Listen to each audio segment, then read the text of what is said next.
Sahel, extremists do seem to be stepping up attacks across the Sahel. That's Mali, Burkina Faso and Niger. The US Defense Secretary, though, has said that no decision has been made about whether to withdraw its troops from the region yet. So Professor Douglas Yates is here to tell us more about the situation in the US's involvement in the Sahel. Douglas, thanks so much for coming in. First of all, give us a bit of an idea of how important the US is currently to peacekeeping efforts in the Sahel in West Africa. Right. Well, its numbers are not large in the way the U.S. presence, say, in Iraq is large or Afghanistan, but they're critical. One of the areas that has been very important are air bases in Niger, from which drones are launched. And these drones give amazing intelligence information, the ability to strike targets, as well as other kinds of air support for ground operations. There are also Green Berets who are training troops in Cameroon, in Nigeria, in the war against Boko Haram. So there's, about 300 in Cameroon. There's 100 in Nigeria. We're speaking of hundreds of troops, but they're critical trainers, or they're providing intelligence, or providing drone services.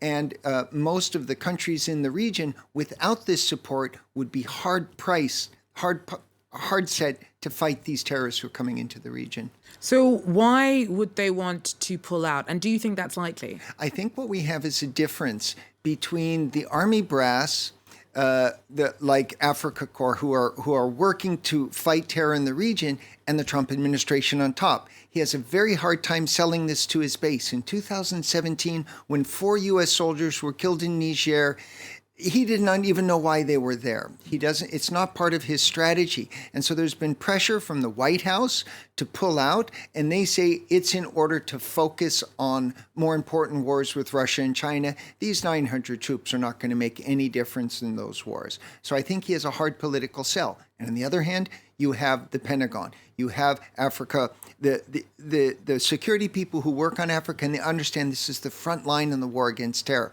They've been dedicated now for 8 years, and they realize if they pull out, if they leave Nigeria without backing to fight Boko Haram will flourish. If they leave France alone to fight Al-Qaeda in the Maghreb, Al-Qaeda in the Maghreb will flourish. And the terrorists are picking up, or sensing this, and they're doing more and more attacks to try to undermine the morale of U.S. troops and make it politically infeasible. For Trump, Niger was like Benghazi, and he doesn't want to suffer that in an election year.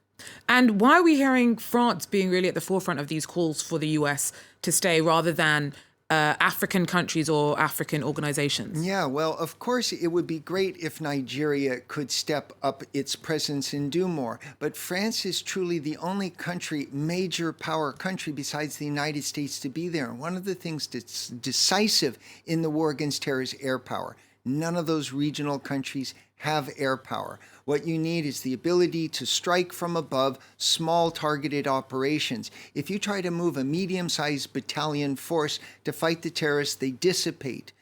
In the time that it takes to get that force there, they dissipate into either the surrounding countryside and the villages. So only with the kind of 24-hour surveillance of drones, and with that human intelligence on the ground informing them who's moving, what's being carried, can you strike and attack with efficiency. The drone wars in the Sahel are the new phase of the counterterrorist war. Thank you very much, Professor Douglas Yates, there, giving us a little bit of an insight into some of the struggles in trying to contain extremist elements in West Africa, and some context for why France is